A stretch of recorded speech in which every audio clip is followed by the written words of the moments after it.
आता ते निशा वाढताये, विवेके विचारे विवंचूनि पाये. श्रीराम जया चक्षुने लक्षिता लक्षवेना, भवा भक्षिता रक्षिता रक्षवेना. भयातीत तो अक्षमोक्षे देतो, दया दक्ष तो साक्षीने पक्ष घेतो. श्रीराम विधी निर्मिता देतो सर्व भाळी, परी लिहितो कोण त्याचे कपाळी. रोजाळी तो लोक संहार काळी, परी शेवटी शंकरा कोण जाळी. श्रीराम जगी द्वादशा आदित्ये रुद्र 11, असंख्यात संख्या करी कोण शक्रा. जगी देव दुंडाळिता आढळेना, जनी मुख्य तो कोण कैसा कळेना.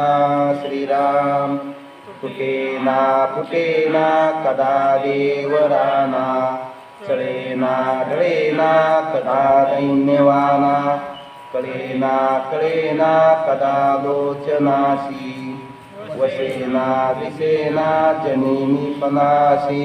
श्रीराम जया मानला देव तो पूजिताये, परी देव शोधोनी कोणी न पाहे. जगी पाता देव कोट्यान कोटी, जया मानवी भक्तीचे तेची मोठी. श्रीराम तिन्ही लोक जेथून निर्माण झाले, कया देवरायास कोणी न बोले.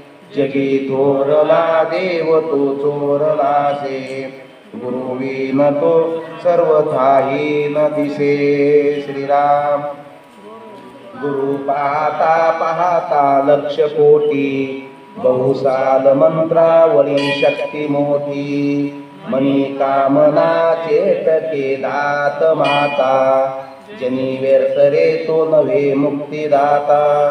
श्रीराम जय जय रघुवीर समर्थ.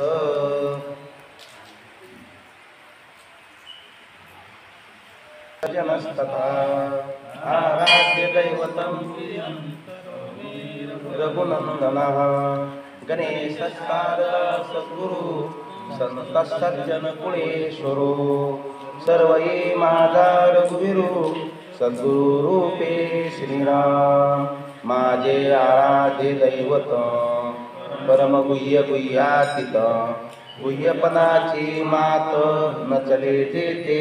श्रीराम योजा तुमंश क्षितितले, संबोधयन् सज्जनान् ग्रंथयो रचयन् सुपुण्यजनकम्.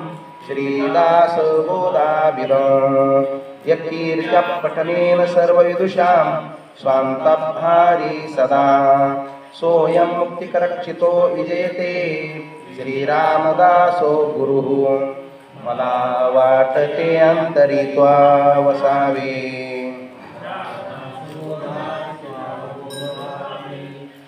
आपत्या परी पाववी प्रेम ग्रासा, महाराज या सद्गुरु रामदासा.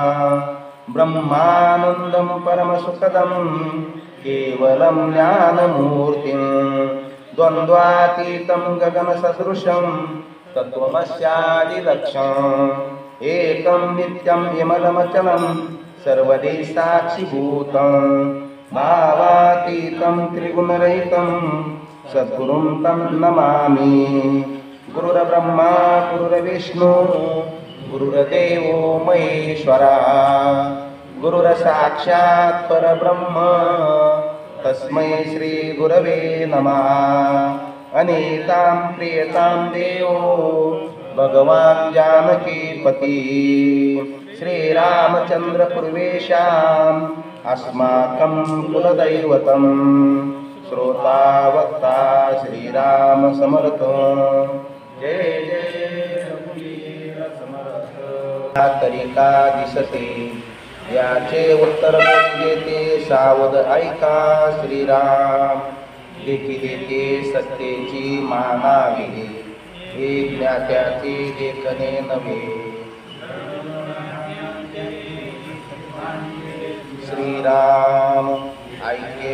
विठल्यासाठी लटिक्या कराव्या ग्रंथकोटी संत महंताच्या गोष्टी त्याही मिथ्या मानावा श्रीराम माझे दिसते हेची खरे येथे चाले ना दुसरे ऐशिया संशयाचे बरे भरोची नये श्रीराम मृग देखिले मृग जळ तेथे धावते बरळ जळ नव्हे मिथ्या सकळ त्या पशुसे कोणी म्हणावे श्रीराम रात्रो स्वप्न देखिले बहुत द्रव्य सापडले बहुत जनाशी व्यवहारिले हे खरे कैसेनी मानावे श्रीराम कुशल चितारी विचित्र तेने निर्माण केले चित्र देखता उठे पृथ्वी मात्र परंतु तेथे मृत्तिका श्रीराम नाना वनिता हस्ती घोडे रात्रो देखता मन बुडे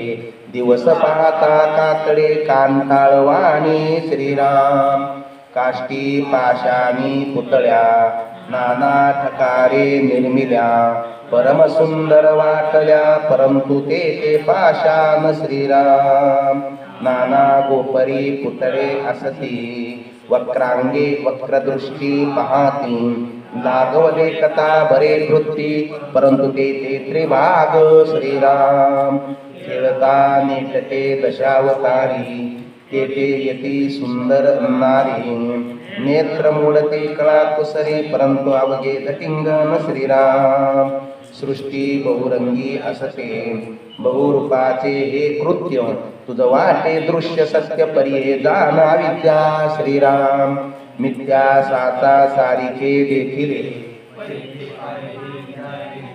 दृष्टी तरळता भासले दिसाच कैसे मानावे श्रीराम वरी पाहता पालते आकाश उदकी पाहता उताने आकाश मध्ये चांदण्याही प्रकाश परित्यागे मिथ्या श्रीराम नृपतीने चितारी आणिले ज्याचे त्या ऐसे पुतळे केले पाहता तेचे ऐसे गमले पर्यावगे माईक श्रीराम नेत्रिकाही बाहोली नसे जेव्हा जे पावे तेव्हा ते भासे डोळा प्रतिबिंब दिसे ते साच कैसेनी श्रीराम जितुके पुढपुढे उठती तितक्यामध्ये रूपे दिसती क्षणामध्ये फुटून जाती रूपे मिथ्या श्रीराम लघु दर्पणे दोन्ही चारी हाती युदके मुख्य प्रतिबिंबिती परिते मिथ्या अद्यांती एकची मुख्य श्रीराम नदी तिरे भार जाता दुसरा भार दिसे पालता कापड साधाचा उचिता गजर उठे श्रीराम वपी सरोवराचे तीर तेथे पशु पक्षी नर वानर नाना पात्रे वृक्ष विस्तार दिसे तोळी सवा श्रीराम एके शस्त्र धाडू जाता दोन्ही दिसती तत्वता नाना तंतू टनकारिता द्विधा भासते श्रीराम काटे दर्पणाची मंदिरी बैसली सभा दिसे दुसरी बहुत दीपाचिया हरी बहुत छाया दिसती श्रीराम ऐसे बहुविध असे साता सारिकेची दिसे परी हे सत्य म्हणून कैसे विश्वासावय श्रीराम माया मिथ्या बाजी गरी परी हे जाण त्याने करी मानोची नैकी श्रीराम लटिके साचा ऐसे भावावे तरी पारखी कासया असावे येवे यावी तेचे यावे ऐसेची असते श्रीराम मनुष्याची बाजी गरी बहुत जनासी वाटे करी शेवट पाता निर्धारी मिथ्या होय श्रीराम तैसीच मावराचे सांची देवासई वाटे साची पंचवटिकेची मृगाचे पाठी घेतली रामे श्रीराम पूर्वकाय पालटती जन्मती रजनी चल श्रीराम नाना पदार्थ पळेची झाले द्वारकेमध्ये प्रवेशले कृष्णे दैत्य किती वदिले कपट रूपी श्रीराम कैसे कपट रावणाचे स्थिर केले मावेचे काळनेमीच्या श्रमाचे अपूर्व कैसे श्रीराम नाना दैत्य कपटमती जे देवासई नाटोपती मग निर्माण होनी शक्ती संहार केला श्रीराम ऐशी राक्षसांची माव जाणो न सकती देव कपटविद्येचे लागव अगटित ज्याचे श्रीराम मनुष्याची बाजी करी राक्षसांची उडंबरी भगवंताचे नाना परी विचित्र माया श्रीराम हे साचा सारीचीच दिसे विचारिताच नसे मिथ्याची आभासे निरंतर पाहता श्रीराम साच म्हणावी तरी हे नासे मिथ्या म्हणावी तरी हे दिसे दोही पदार्थी अविश्वासे सांगता मन श्रीराम परंतु हे नवे साचार मायेचा मिथ्या विचार दिसते स्वप्नाकार जान बापा श्रीराम तथापि असो तुझला भाससी सत्य वाटला तरी येथे चुका पडिला ऐक बापा श्रीराम दृश्य भास अविद्यात्मक तुझा जी देहो देलात्मिक म्हणून हा अविवेक तेथे संसारला श्रीराम दृष्टीने दृश्य देखिले मन भासावरी बैसले तरी ते लिंग देह झाले अविद्यात्मक श्रीराम अविद्येने अविद्या देखिली म्हणून गोष्टी विश्वासली तुझे कायावगी संसली अविद्येची श्रीराम तेची कायामी आपण हे बुद्धीचे लक्षण येणे करिता झाले प्रमाण दृश्यावगे श्रीराम मानिला देहो तिकडे दृश्य सत्य हा निर्वाहो दोही मध्ये महासंदेव पैसावला बरे श्रीराम देह बुद्धी केली बळकट आणि ब्रह्म पावो गेला गीत तो दृश्याने हृदय वाट प्रब्रह्माची श्रीराम तेथे साच मानी दृश्याला निश्चेची बानोनी गेला पाहो केवढा चुका पडिला अकस्मात श्रीराम आता असो हे बोलणे ब्रह्मन पविजे मीपणे देह बुद्धीची लक्षणे दृश्य भाविती श्रीराम असती देही मासांचा डोळा पाहिन म्हणे ब्रह्माचा गोळा तुज्ञाता नवे आंधळा केवळ मूर्ख श्रीराम दृष्टी सतीसे मनाशी भासे तितुके काळांतरी नासे म्हणून दृश्यातीतासे प्रब्रह्मते श्रीराम प्रब्रह्मते शाश्वत माया तेची आश्वाश्वत ऐसा बोलिला निश्चितार्थ नाना शास्त्री श्रीराम आता पुढे निरूपण देह बुद्धीचा लक्षण चुका पडिला तो मी कोण बोलिले असे श्रीराम मी कोण हे जाणावे मी पण ते हो त्या गुणी अनन्य व्हावे मग समाधान ते शोभावे अंगी बाणे श्रीराम इति श्री संवादे जय जय श्री रघुवीर समर्थ या दशक 6वा समासातवा या दृश्य निरशनामध्ये त्या ठिकाणी असणार सद्गुरु समर्थ आपल्याला अगदी हे जे काही दिसतं ते मिथ्या कसं आहे त्या पद्धतीनं सांगतात. आता पाठीमागं पण आपल्याला ब्रह्मच कसं सत्य आहे ते सांगितलेलं आहे. ब्रह्म निरूपण माया आणि ब्रह्म दोन्ही एकत्रित झालं त्याच्यातला साराचा निवाडा कसा करायचा हे आपल्याला समर्थांनी सांगितलेलं आहे. दोन्ही त्या ठिकाणी सत्य आणि असत्य वस्तू एकत्र होते सार आणि असर एकत्र होतं त्याचा निवाडा करायचा. जसं दूध आणि पाणी एकत्र झाल्यानंतर त्याचा निवाडा राजहंस पक्षी त्या ठिकाणी करू शकतो.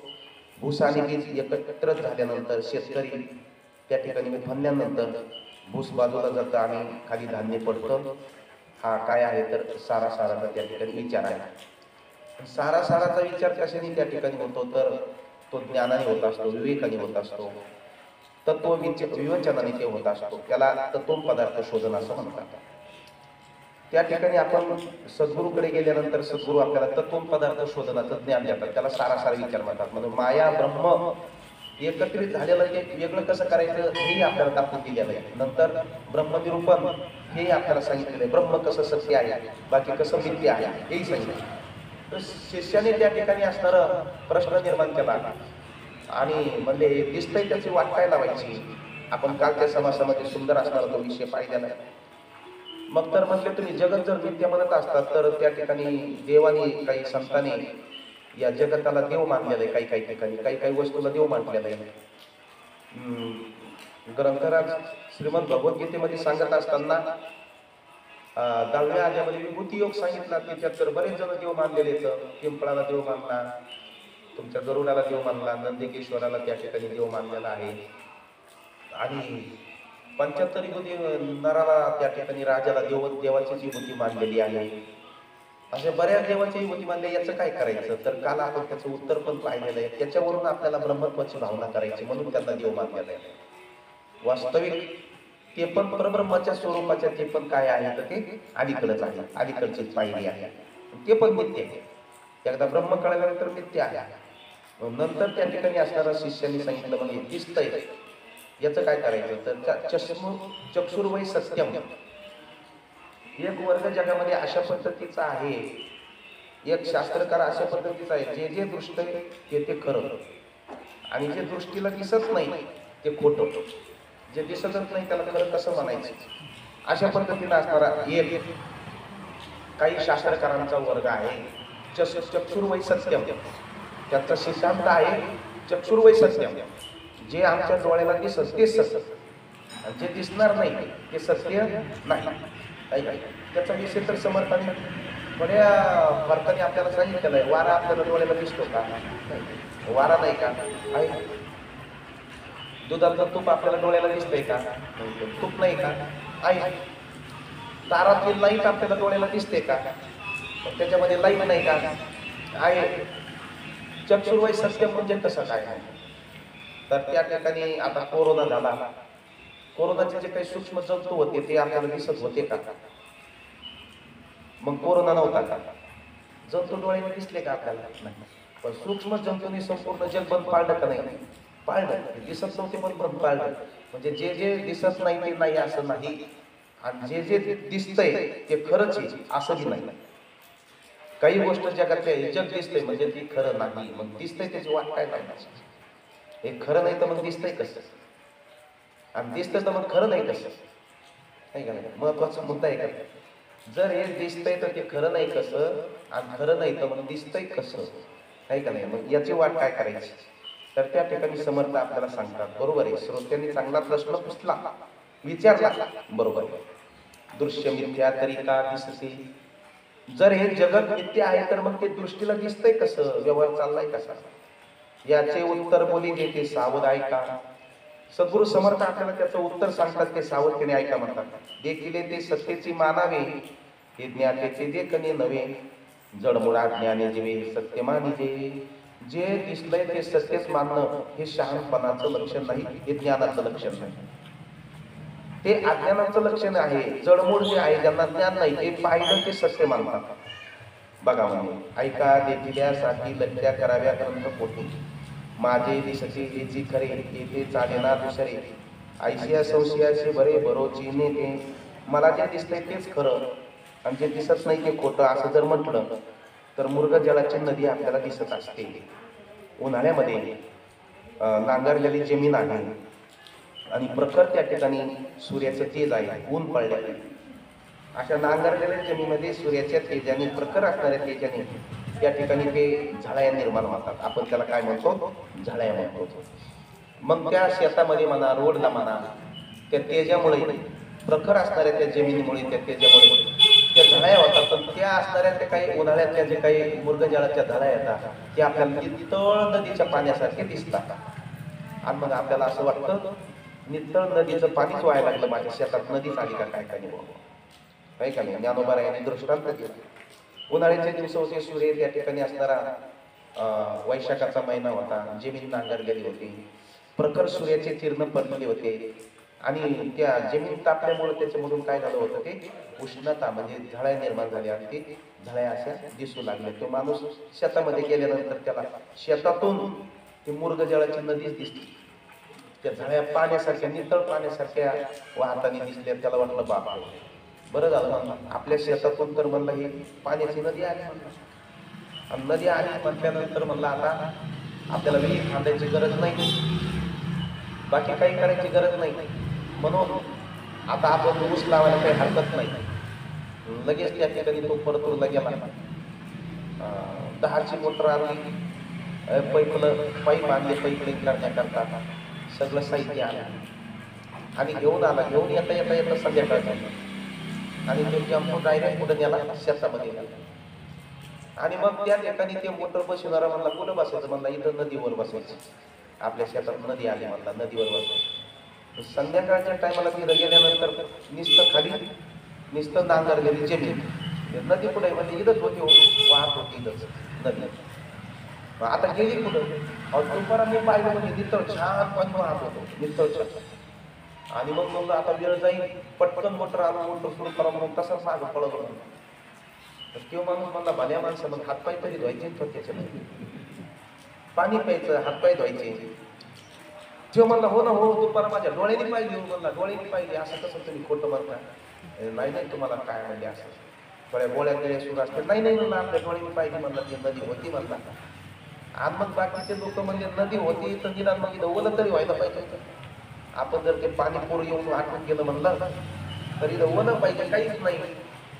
ज्ञानोबा राय म्हणतात मुर्गजळाची जी नदी निर्माण होते ना ती दिसण्यापुरतीच असते, दिसत नाही का ते आपल्याला, मुर्गजळ दिसत नाही का. मग कसं दिसतं, पाण्यासारखं दिसतं. मग काय मुर्गजळाचं पाणी पिऊन आपली तहान जाते का. मुर्गजळाची तळी, ज्ञानोबा राय, मुर्गजळाची नदी ती दिठी दुरुनीच न्याहाळी, ती पाण्यापुरतीच चांगली आहे. आणि तेने पाणी साळी केळी लावली केळी, त्या पाण्यावर एखादा जर केळीची बाग लावायला लागला, एखादा ऊस लावायला लागला तर त्या शेतकऱ्याला त्या ठिकाणी असणारा वृक्षी त्या ठिकाणी असणारा पुरस्कार द्यायला पाहिजे. जाहीर म्हणजे मुर्गजळाच्या नदीवर मध्ये तो ऊस भारी आणला, असं शक्य होतं का तिथं. ज्ञानोबा राय म्हणतात की मुर्गजळाची जी नदी आहे ना ती फक्त दिसण्यापुरती आहे. दिसत नाही का ती दिसते, पाण्यासारखे दिसत नाही का दिसते, परंतु ती सत्य नसते. म्हणून मुर्गजळाचं पाणी तो महामलाही दिसतं आणि हरणालाही दिसतं. आणि त्या ठिकाणी सूर्यापासून ते निर्माण झालेलं असतं, सूर्य त्याला पाहतो.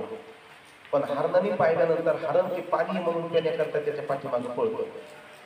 एवढं पळतं तिथं असं त्याला ते पुन्हा मुर्गजळ पुढं दिसत राहतो. शेवटी पळतं आणि शेवटी ऊर फुटून पडतं मरतं. पण ते मुर्गजळाचं पाणी त्याला प्यायला मिळत नाही. का बरं मिळत नाही शिवाजी? मुर्गजळाचं वा वा हे त्याचं उत्तर आहे. बनगाई चांदियावर बनायची चांदी. योग्य उत्तर आलं की आमचे गुरुजी म्हणायचे बनगाई चांदी, आम्ही पुन्हा म्हणायचे आवर बनायची चांदी, म्हणजे पुन्हा बी आणखी चांदी बनली पाहिजे. त्यांना एक दिवस पोरांनी विचारलं हे काय गुरुजी डॉक्टर महाराज बनगाई चांदी आवर बनायची चांदी काय? ते म्हणजे गांजा चिलीम वाढणारी काय करतात, असं गाडी लावल्यानंतर ह्या झुरका मारतात. पहिला जो काही झुरका मारणार आहे एका झुरक्यामध्येच तो सगळं त्या तंबाखूची आणल्या त्या गांजाचं ते काय करत असतो राग करून टाकतो. बाकीचे म्हणत नाही तर राग झाली बंद या चांदी म्हणून राग झाली अमंगळ बोलत नाही ते, त्याची राग झाली म्हणत नाही. असा जम पहिला मान कोणाला असतो जो ज्याला जोरात झुरका मारता येईल, एवढा त्या ठिकाणी जोर काढता येईल आणि चांगली चिलिंग पेटली पाहिजे, जवळजवळ अर्धी चिलिंग संपली पाहिजे, त्याला पहिला मान. म्हणून त्याला पहिला मान दिलेला असतो. त्याने अशी झुरका मारला की त्या आतल्या तंबाखूचं त्या ठिकाणी काय होतं राख होते. आणि मग दुसरा एखादा म्हणतो बंद काही छान आहे का नाही, आणि आवर बनांगे चांगली पेटली पाहिजे. अशा पद्धतीनं बनगाई चांदी म्हणजे जमगाई आहे का नाही. तर ती मुर्गजळाचं ते हरणाला ते मुर्गजळाची नदी पाणी दिसतं, पिण्यासाठी तो पळतो आणि शेवटी ते पाणी त्याला मिळत नाही, ऊर फुटून पडतो. ज्ञानोबरायांचा दृष्टांत आहे, ऊर फुटून पडतो, खलास होतो, त्याला ते पाणी मिळत नाही. का बरं मिळत नाही? कारण ते नसतं. माणूसही मुर्गजळाचं पाणी पाहतो, पण माणूस त्या पाण्यामागे पळत नाही. का बरं? माणसाला दिसत नाही का? ते दिसतं. माणूस त्याच्या मागे का पळत नाही? तर माणसाला दिसतं, पण माणसाच्या दृष्टीनं ते खोटं असतं. आणि सूर्याला कोणीतरी एक जण म्हणलं, का हो तुम्ही एवढं प्रखर तापता, तुमच्यामुळे हे मुर्गजळाची नदी तयार होते, हरणाची हरून मरत माणसाला दिसतं.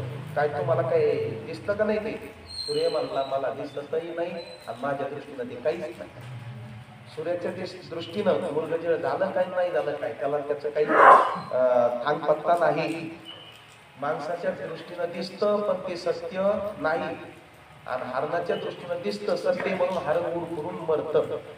काय तसं जगत आपल्यालाही दिसतं, संतालाही दिसतं, आणि देवापासून परब्रह्मापासून निर्माण झालेला असतं.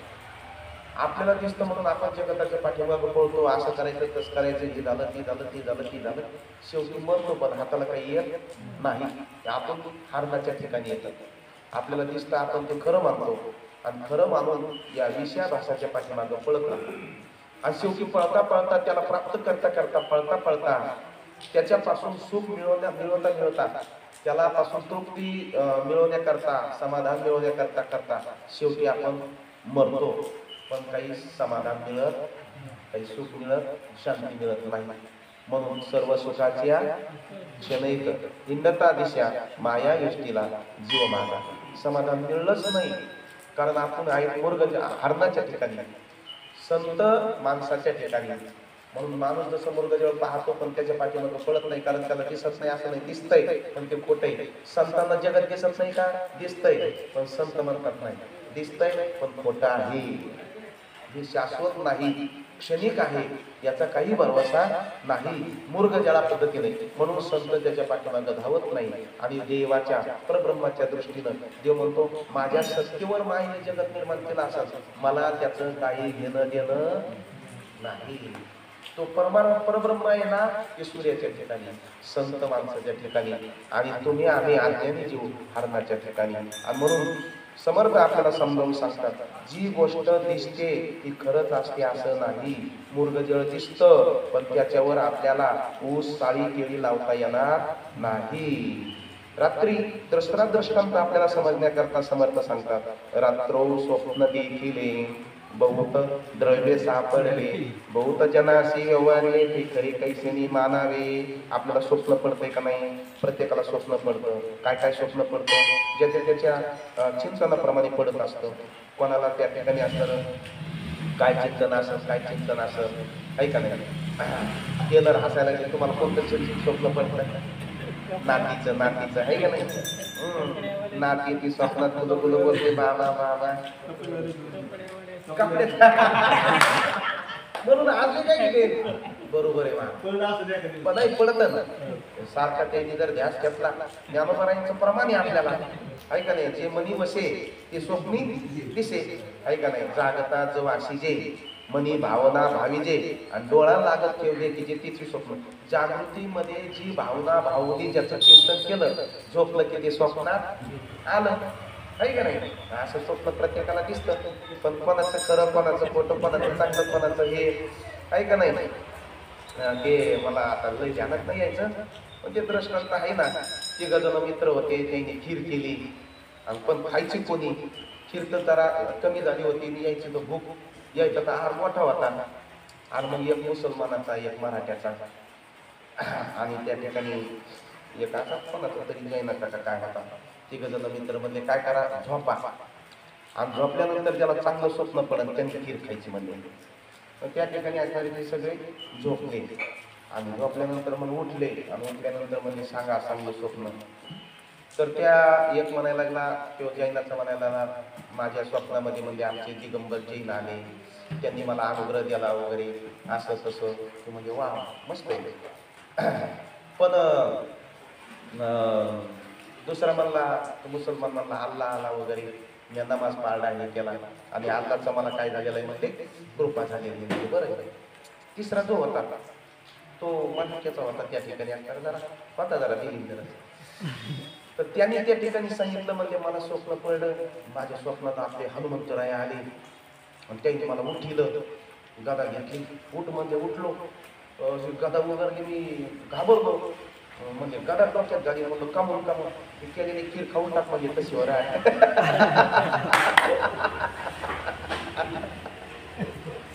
आणि ते गौरव ठेवतो म्हणले गार होईल उठ. मी काही उठाना, कारण मला तुमची काळजी लागली ना, तुम्ही भुकेलेले ते. पण असं गदा उगरली म्हणलो, घालीन डोक्यात टाकीत फोडून आपलं डोकं उठलो, मग खाली म्हणला खीर.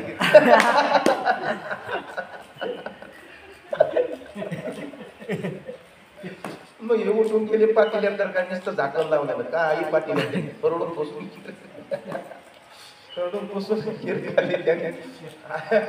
अशा पद्धतीने असणारा दृष्टांत आपला विनोद. म्हणजे आपल्याला काही जे काही स्वप्न पडतं ते स्वप्न खरंच असतं असं काही नाही महाराज, आहे का नाही. रात्री आपल्याला जे चिंतन आपण केलं त्याचं स्वप्न पडतं आणि त्या स्वप्नासारखं ते खरंच असतं असं नाही. एकदम पैसे करायचा तर त्याला पैशाचं स्वप्न पडलं, पैसे नाही असे पैसे, मग त्याला पैशाचं स्वप्न पडलं आणि त्याला लगेच पेटी सापडली.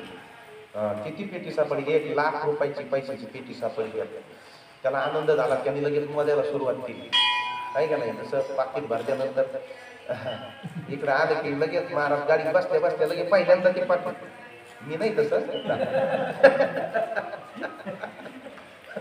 फाट्यावर आलेली गाडी, अरे पण याच्यात 500 रुपये कमी आले, फाट्यावर आलेली गाडी पुन्हा मागे जाऊ शकते. तसं त्या ठिकाणी असणार त्याला स्वप्न पडलं, 1,00,000 रुपयाची पेटी त्याला त्याच्या त्या स्वप्नामध्ये आली आणि त्याला ते काही राहवलं नाही, लगेच त्यांनी मोजायला सुरुवात केली. मोजत असताना त्या ठिकाणी 90,000 रुपये मोजले.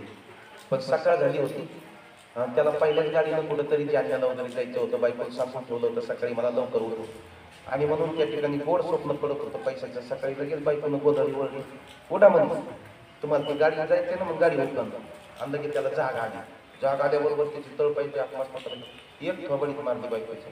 बाई म्हणजे कम मारली, म्हणजे 10,000 रुपयाचं नुकसान केलं. 1,00,000 रुपये सापडे होते, 90,000 रुपये मोजून ठेवले, 10,000 मोजायचे तर तो उठलं म्हणजे 10,000 रुपयाचं नुकसान झालं म्हणून ती म्हणजे ते 10,000 रुपये बरोबर.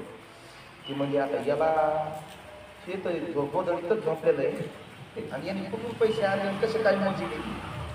तर त्या ठिकाणी बायको म्हणजे बघा हुशार होती की म्हणजे मी तुम्हाला 10,000 रुपये देते, पण तुम्ही ते पहिले 90,000 रुपये जे मोजी गेले ना ते पहिले मला देऊन टाका. आणि मग लागला तिकडं ते गोधडीचा उशीचा हे कर. अरे मला इथंच होते. बायको म्हणजे ते दाखवा अगोदर, मग त्याच्यात हे 10,000 रुपये टाकते, 1,00,000 रुपयाची भरती करून देते. दाखवता येतात का ते आता? ते दिसत नव्हते का त्याला? मोजले नव्हते का त्यांनी? पण दाखवता आले का? म्हणून काही गोष्टी ज्या दिसतात, ज्या कृती करतो त्या खऱ्याच असतात असं नाही. दिसण्यापुरत्या त्या ठिकाणी त्याला काय आहे? सत्ता आहे. याला चक्षुर्वै सत्यम त्या ठिकाणी म्हटलेलं आहे. म्हणून समर्थ आपल्याला सांगतात, रात्रो स्वप्न देखिले बहुत द्रव्य सापडले, बहुत जनाशी व्यवहारले ते खरे कैसे मानावे. रात्रीचा त्या स्वप्नाने स्वप्नामध्ये केलेला व्यवहार तो काही खरा नाही. कुशळ चितारी विचित्रतेने निर्माण केले चित्र, देखता उठे प्रीती मात्र परंतु तेथे मृतिका. एखादा कुशळी असतो, चित्रकार असतो, तो सुंदर प्रकारचे त्या ठिकाणी चित्र निर्माण करतो. ते चित्र पाहिल्यानंतर असं आपल्याला हुबेहूब माणसासारखे वाटतात, स्त्रीसारखे वाटतात. कापडाच्या दुकानामध्ये गेलं की त्या बाया असतात समोर उभा राहिलेल्या, आपल्याला वाटतं त्या खरंच येत नाही, आपण लांबून जातो त्याच्या. दुकानदार मध्ये एवढ्या लांबून न गेलं म्हणजे ते तिथं उभा आहेत ना त्या ताई, आणि म्हणजे त्या काही नाही त्या पुतळा आहे. म्हणून काही चित्रकार असे सुंदर चित्र तयार करतात, पण ते दिसतात आपल्याला दृष्टीनं दिसत नाही का? दिसतात पण ते खरे नसतात. अशा पद्धतीने आता सांगितले. काष्टी पाशानी पुतळ्या नाना ठकारे निर्मिल्या, परम सुंदर वाटल्या परंतु तेथे पाषाण, परंतु त्याच्यामध्ये पाषाण असतो. काही त्या ठिकाणी फळं तयार केलेले असतात, आहे का नाही? चित्राची फळं तयार केलेली असतात. ते केळं आपल्याला चित्राची केळं सारखेच वाटतात. चित्रातले मोसंबी अगदी हुबेहूब मोसंबी सारखे वाटते. चित्रातले अंगूर द्राक्ष, आहे का नाही? द्राक्ष सारखे वाटतात. एक वारकरी त्या ठिकाणी नाही का, एकादश असल्यामुळे वारीला पंढरीला जाता मुक्काम पडला. दुसऱ्या दिवशी एकादश, वारकऱ्याला घरी एका त्या ठिकाणी असणाऱ्या श्रीमंत घरच्या असणाऱ्या बाईंना सांगितलं, वारकरी बाबा फराळ करायला या. तिथं गेल्यानंतर त्या ठिकाणी वारकरी त्या घरामध्ये गेली, सुंदर त्या ठिकाणी साबुदाणाची खिचडी केली, वारकरी बाबाला त्या ठिकाणी पुढे आणून दिली. आणि ज्या बैठकीत वारकरी बसले होते फराळ करायला, तिथंच काचाचं त्या ठिकाणी असणारं कपाट होतं. आणि त्या काचाच्या कपाटामध्ये त्या ठिकाणी असल्या चित्राची फळं होती. चित्राचे बनवलेले काय होते ते फळं होते. त्याच्यात असं ताट आणि त्या ताटात चित्राचे फळं बनवलेले. मग केळं, द्राक्ष, सफरचंद, चिक्कू, नाना प्रकारचे फळं त्या ठिकाणी. मग हे वारकरी सहज असणारी ती साबुदाण्याची खिचडी खाता खाता त्यांच्या समोर लक्ष गेलं आणि त्याला वाटलं, अरे या कपाटात तर चांगले फळं आहेत, त्या बाईला द्यायचे ना आपल्याला एखादं केळ वगैरे त्या ठिकाणी काढून. आणि नुसती खिचडी गेली आणि हे फळं तसे ठेवले.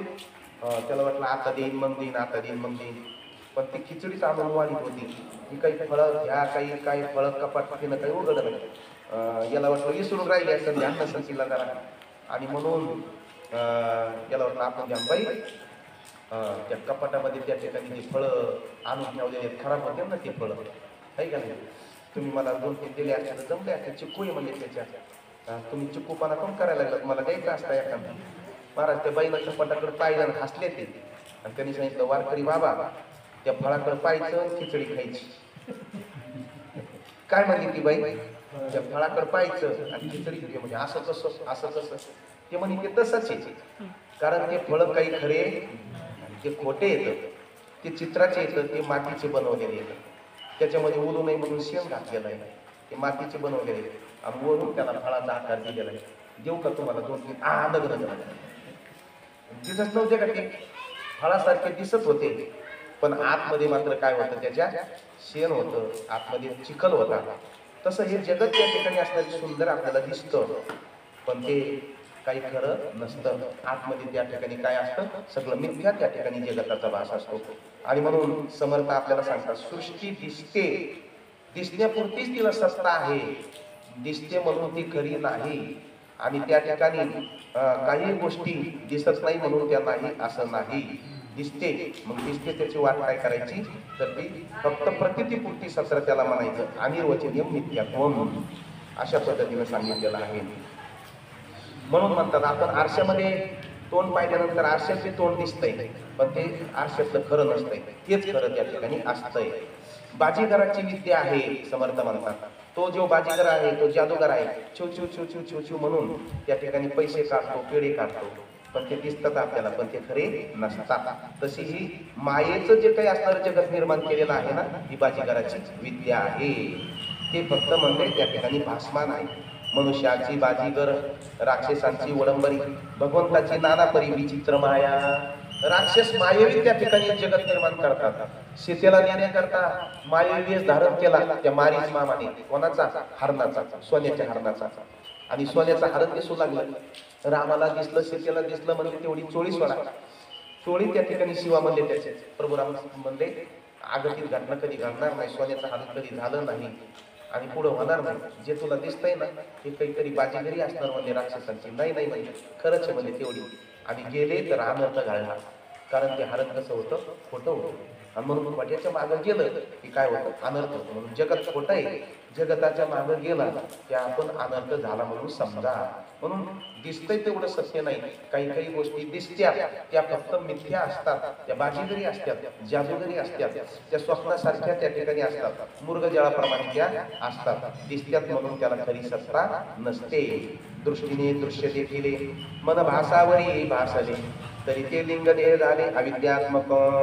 म्हणून त्या ठिकाणी असणारी जे काही जगत आहे ना, हे दिसतं परंतु ते खरं नाही. त्याच्यातला फक्त कोण खरा आहे, परमात्मा खरा आहे. आता असो हे बोलणे, ब्रह्मन पविजे मीपणे, देहबुद्धीचे लक्षणे दृश्य भाविती. मग आपल्याला हे दिसतंय कशामुळं, तर आपली परमात्मा बुद्धी नाही, आपली देहबुद्धी आहे. आणि देहबुद्धी असल्यामुळे आपल्याला देहच खरा, देहच निर्मळ, देहच त्या ठिकाणी सत्य, देहच देव, देह म्हणजेच सर्वस्व असं आपल्याला त्या ठिकाणी वाटतं. कारण देहाच्या पलीकडे आपली दृष्टी गेलेली नसते. देहाच्या पलीकडे एक आत्मा आहे हे आपल्याला माहिती नसतं. देह काय महाराज, आस्ती देह मासांचा डोळा, पाहिणे म्हणे ब्रह्माचा गोळा, तो ज्ञाता नव्हे आंधळा केवळ मूर्ख. आणि म्हणून त्या ठिकाणी असणारा एखादा मनुष्य जर या मासाच्या डोळ्याने दिसतं तेवढंच जर सत्य म्हणायला गेला तर तो त्या ठिकाणी ज्ञानी नाही, तर त्याला शास्त्राच्या दृष्टीनं केवळ आणि केवळ त्याला मूर्ख म्हणता येईल म्हणते. म्हणून आता पुढे निरूपण ध्येयबुद्धीचे लक्षण चुका पडिला तुम्ही कोण बोलिले असे. आता पुढचं जे काही निरूपण आहे ना, की देहबुद्धी माणसाला कशी घातक होते, कशी आडवी येते, याचं निरूपण त्या ठिकाणी आपल्याला पुढच्या समासामध्ये समर्थ आपल्याला सांगणार आहे. म्हणून दशक